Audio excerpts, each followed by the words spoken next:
much. I don't want to wear skirts every day. Mom, I'm tired of wearing skirts. I don't want. When you set boundaries, that means you lose people.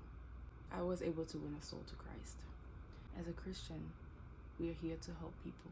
I've lived my life already. Only been a few hours, but it felt like days.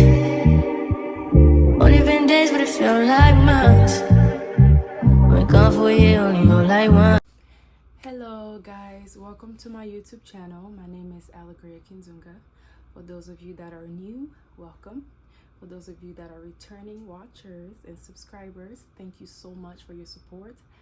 And today I wanted to do a video a little bit more about me, right? So I posted on my Instagram asking for people to ask me any questions that they have.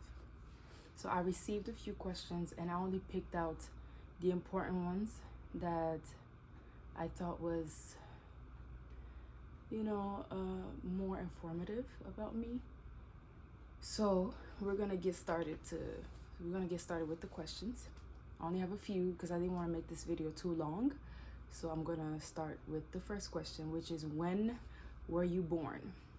I was born on November 14th, 1999 in Congo, Kinshasa. I am Congolese, and for those who wants to know my tribe, I am Mukongo. Congo. And what do you do as a career? I am currently a lead teacher at a private academy. So I love my job. I just love working with children. It is the best thing. It's just my passion, and I don't see myself doing anything other than working with children. What did you study in uni? I'm actually currently still in school. It took me a while because I told myself my journey in uni is my personal and unique journey. I know there's that pressure that you have to finish in 4 years, right? I know there's that, but then there's also a young lady who's not really sure of what exactly she wants to do, because I did change my major more than 3 times. I'm not even gonna lie. It was just a big decision. Like, mind you, you make this decision, this is what you're gonna do for the rest of your life, unless you decide to go back to school, But I switched from elementary education to sociology, to child and family development, and then back to elementary education, and then back to social psychology. Right now, my final decision is social psychology. I will be graduating with my major, my bachelor's degree in social psychology, and my minor in child and family development. So it was hard to make that decision, but I didn't feel any pressure at all. I'm gonna be honest. I didn't have that pressure. You need to finish. Why? Because I told myself I'm not racing with anybody. I'm not running. This is my life right now. I finished high school, right? And it was time for me to discover exactly who I am, what I wanted to do, what field I wanted to, be in, because this is one of the important life decisions that you can ever make. And am I married?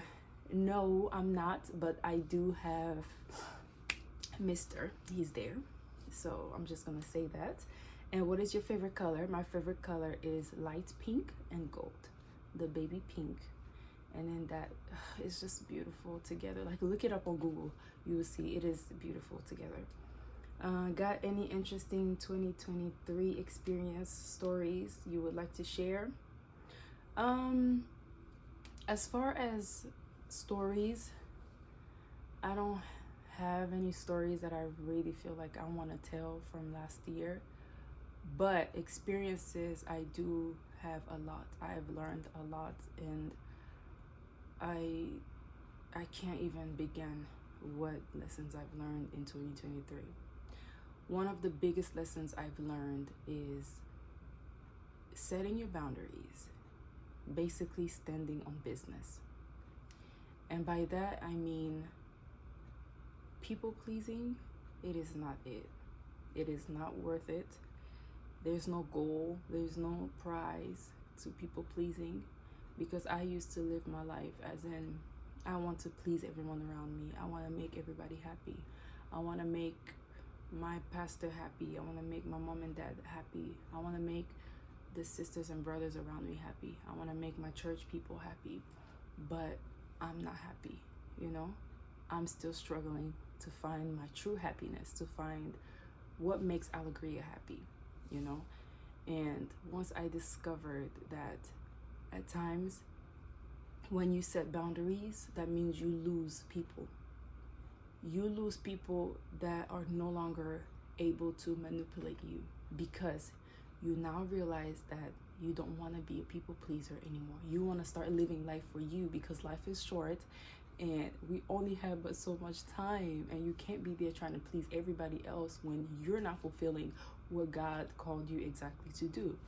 So when I figured out, no, I'm not going to keep living like this, and it became like, you're rebellious, you're mean, you're this and that. And I accept to be called that, because I'm setting my boundaries. It's either you respect it or you're out of my life. And that's what I had to learn, that when you set boundaries, you lose a lot of people. I lost a lot of friends, but it's okay. That's life. I mean, that's the way we learn. That's the way we develop in life. And when the same thing happens again, you're gonna know what to do next. It's that simple. And how did you become a message believer? Maybe it may help someone else. So I grew up in the message. My parents were both message believers. So that's how I came about believing, being a message believer.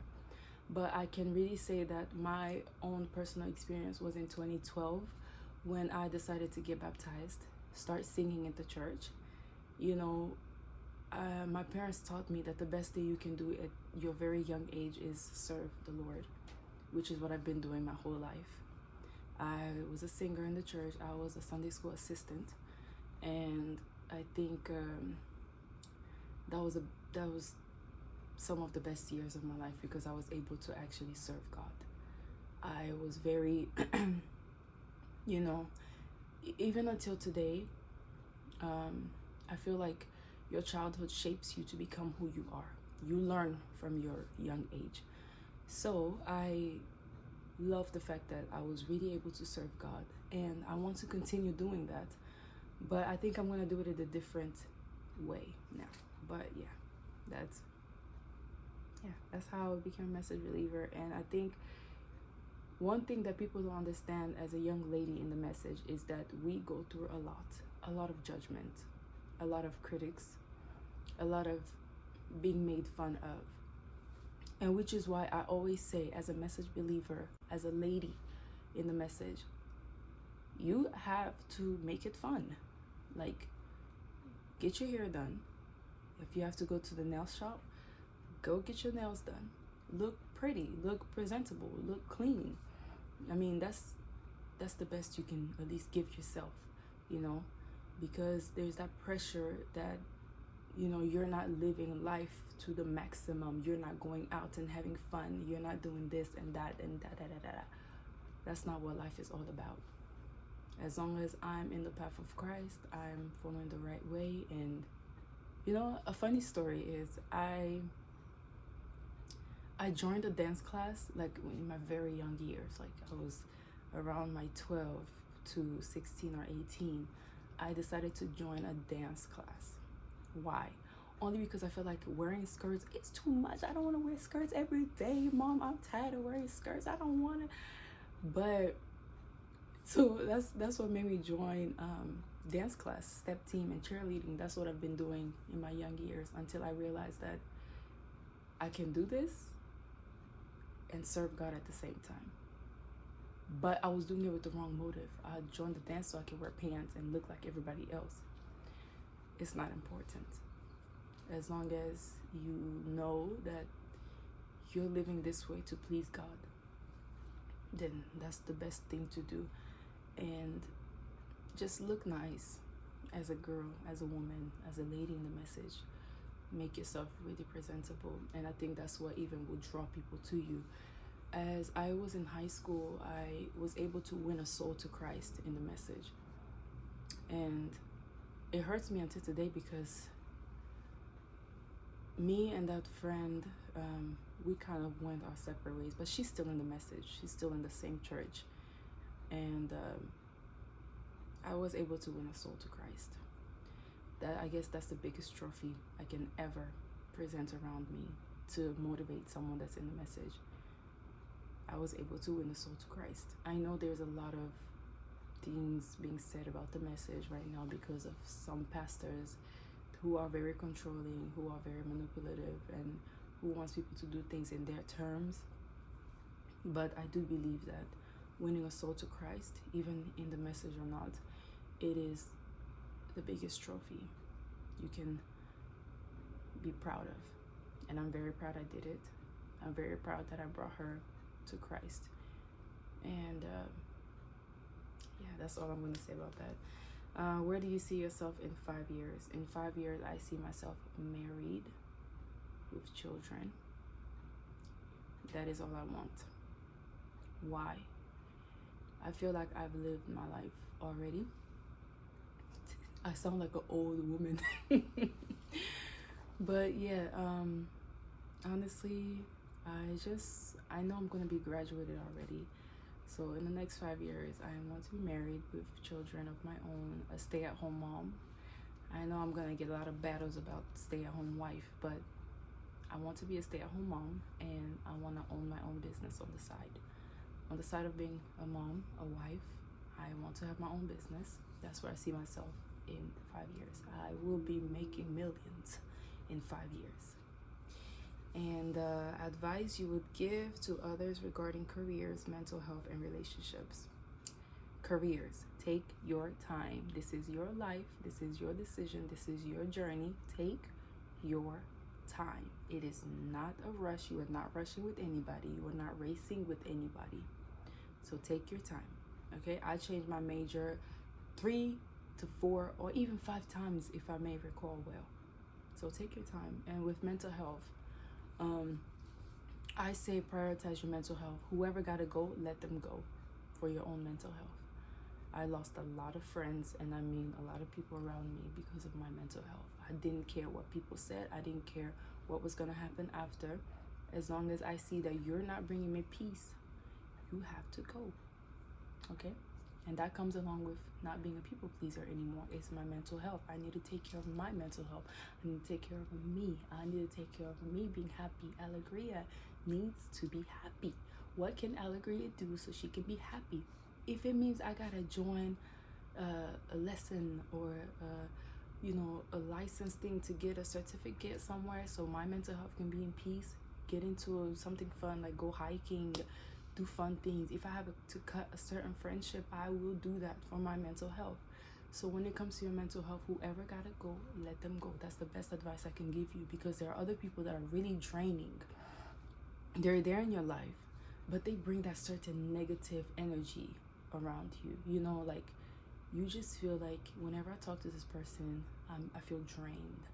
I feel like I'm low. I feel like I'm less of a person. I feel like I'm not moving forward with my life. So there comes, I have to cut this person off, and it doesn't matter who it is.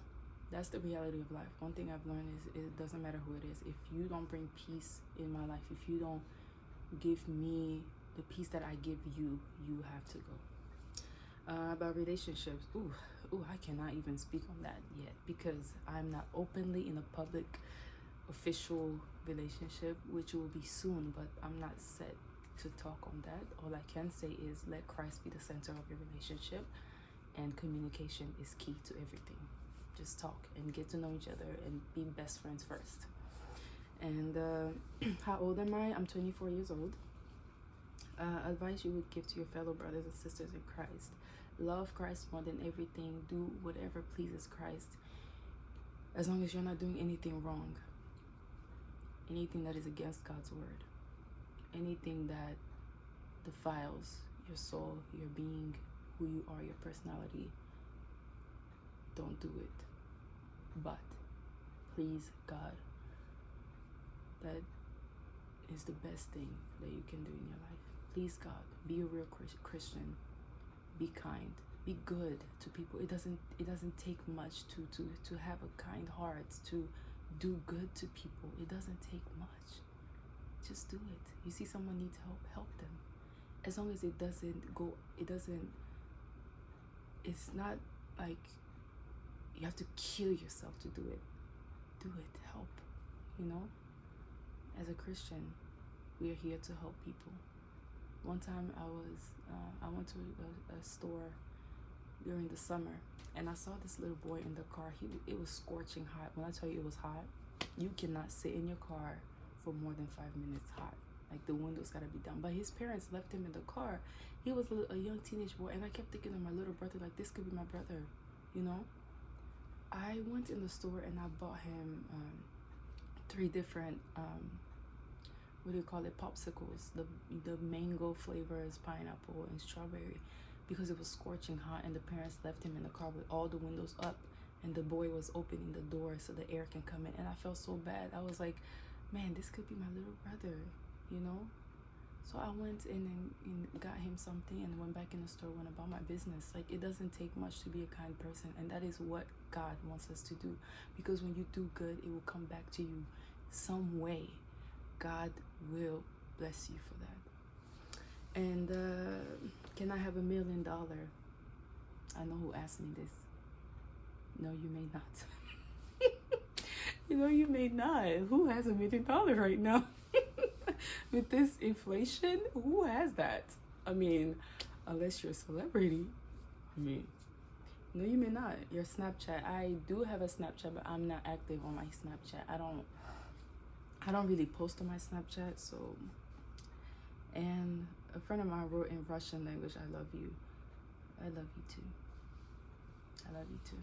Thank you guys for watching, and I pray that this was a blessing.